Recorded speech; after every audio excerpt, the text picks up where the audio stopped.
Assalamu alaikum everybody. My name is Sadiqa Nawaz and today we are talking about negritude. We are often taught that success comes with a price, but for the black students in 1930s Paris, that price was their own identity.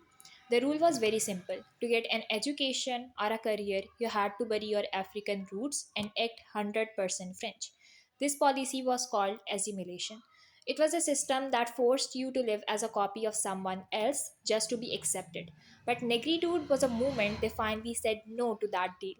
They realized that they didn't want to fit in, but they wanted to be themselves. And it was the birth of a revolution where pride finally replaced the mask.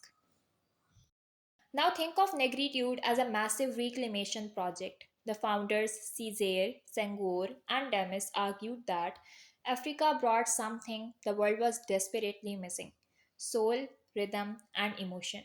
They took the word negre, which was used as a weapon to make them feel small, and they turned it into a badge of honor, means negritude. They proved that your authentic self wasn't a lack of anything, it was a spiritual superpower. They stopped being copies and started being the architects of their own stories. Now, this was not just happening in one classroom, it was a global heartbeat. Look at this map.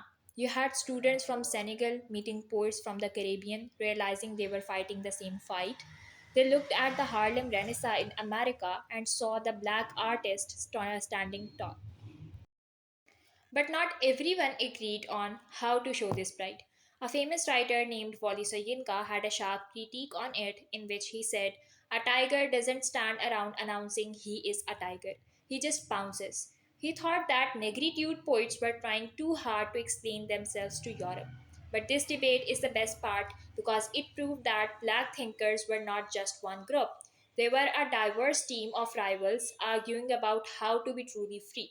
Whether they were poets or tigers, they were all hunting for the same thing, and that was respect.